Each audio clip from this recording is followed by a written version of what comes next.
Welcome to Kirik TV. ప్రజలందరూ కూడా కొంత భ్రమలో ఉన్నారు. ఆ భ్రమలన్నీ కూడా త్వరలోనే తొలగిపోనున్నాయంటూ కూడా ఒక వ్యక్తి ఎన్డీఏ ప్రభుత్వానికి సంబంధించి కూడా కొన్ని కామెంట్స్ అయితే చేశారు. ఇప్పుడు ఆ కామెంట్స్ సోషల్ మీడియా వేదికగా అయితే బాగా వైరల్ అవుతున్నాయని చెప్పుకోవచ్చు. ఎందుకంటే ఆయన ఎన్డీఏకు 400 మార్కు ఏదైతే చెప్పుకుంటున్నారో అది అనుమానమే అనేసి కూడా ఆయన చెప్పుకొచ్చారు. ఆయన ఎవరు, ఏంటి, ఏం కామెంట్స్ చేశారు అనేది కూడా పూర్తిగా ఈ వీడియో చివరి వరకు చూడండి, మీకే అర్థమైపోతుంది. అయితే సార్వత్రిక ఎన్నికల్లో బీజేపీ చెప్తున్నట్టుగా ఎన్డీఏకు 400కు పైగా స్థానాలు రావడం సందేహం అనేసి కూడా కొన్ని సందర్భాల్లో చాలా మంది చెబుతూ ఉన్నారు.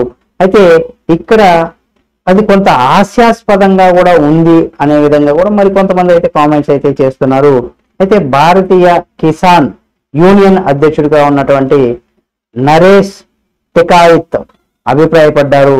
400 స్థానాలు వస్తాయనేసి కూడా ముందుగానే జోష్యం చెప్పడం ఇక్కడ విశేషం అనేసి కూడా, అలాగే చెప్తున్నటువంటి వాళ్ళు ఇలా ఏదైతే 400 స్థానాల్లో బీజేపీ వస్తుందని చెప్పుకుంటుందో ఇది కొంత ఎన్నికల్లో కనుక మనం చూసినట్లయితే పోటీ చేయడం ఎందుకనేసి కూడా చాలా మంది, అంటే ఇంకా మొత్తం వాళ్ళకే వచ్చేస్తుంటే పోటీ చేయడం ఎందుకు అనేది కూడా కొంత ఎద్దేవా చేస్తున్నట్టుగా కూడా మరి కొంతమంది అయితే కామెంట్స్ చేస్తున్నారు. అయితే ఈ సార్వత్రిక ఎన్నికల పట్ల కూడా ప్రజల్లో కొంత ఉత్సాహం కనిపించడం లేదనేసి కూడా ఆయన చెప్పుకొచ్చారు.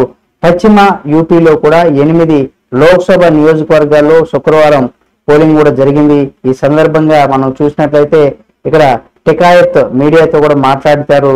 అయితే మాట్లాడిన సందర్భంగా మనం చూసినట్లయితే ప్రజల భ్రమలో తొలగిపోవాలనేసి కూడా ఆయన చెప్పుకొచ్చారు.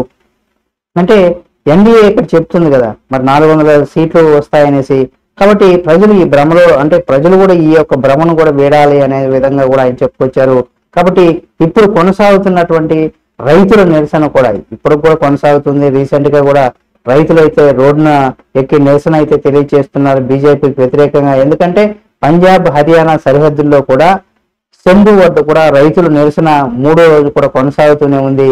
అయితే అరెస్టులు కూడా ఇక్కడ జరుగుతూనే ఉన్నాయి. 3 రైతులను కూడా విడుదల చేశారు. అరెస్ట్ అయిన 3 రైతులను కూడా చేయాలంటూ కూడా మరి కొంతమంది అయితే డిమాండ్ చేస్తున్నారు. అంటే విడుదల చేశారని చెప్తున్నారు కానీ అరెస్ట్ అయినటువంటి ఆ 3 రైతులను కూడా విడుదల చేయాలని కూడా డిమాండ్ బాగా వినిపిస్తుందని కూడా చెప్పుకోవచ్చు. ఎందుకంటే ఇక్కడ రైతులు కొంత దేశానికి అంటే జై జవాన్ జై కిసాన్ అని చెప్పుకునేటువంటి 2 ఏవైతే ఉన్నాయో ఇక్కడ జరగడం లేదంటూ కూడా చెప్తున్నారు చాలా మంది రాజకీయ విశ్లేషకులు. అయితే బుధవారం నుంచి కూడా వీరు రైల్వే స్టేషన్ పట్టాలపైన కూడా ధర్నా చేస్తున్నారు కూడా కొన్ని సందర్భాల్లో కొన్ని చోట్ల కూడా. అయితే ఏదేమైనా 400 మార్కు బీజేపీ సాధిస్తుందా లేదా అని తెలియాలంటే మరి కొన్ని రోజులు అయితే మనం వేచి చూడాల్సిందే. చూద్దాం ఏం జరుగుతుంది ఈ ఎన్నికల్లో. బీజేపీ మళ్ళీ 3వసారి మోడీ ప్రధాని అవుతాడా, లేకపోతే ఎవరికైనా కొత్త వారికి అవకాశం వచ్చేటువంటి అవకాశం ఉందా, ఏం జరుగుతుంది అనేది కూడా చూద్దాం. ఈ వీడియో మీకు నచ్చితే లైక్ చేసి షేర్ చేసి కామెంట్ చేయండి. మరిన్ని వీడియోల కోసం మా కిరాక్ టీవీ ఛానల్ సబ్స్క్రైబ్ చేసుకొని పక్కనే ఉన్న బెల్ బటన్ నొక్కడం మాత్రం మర్చిపోకండి.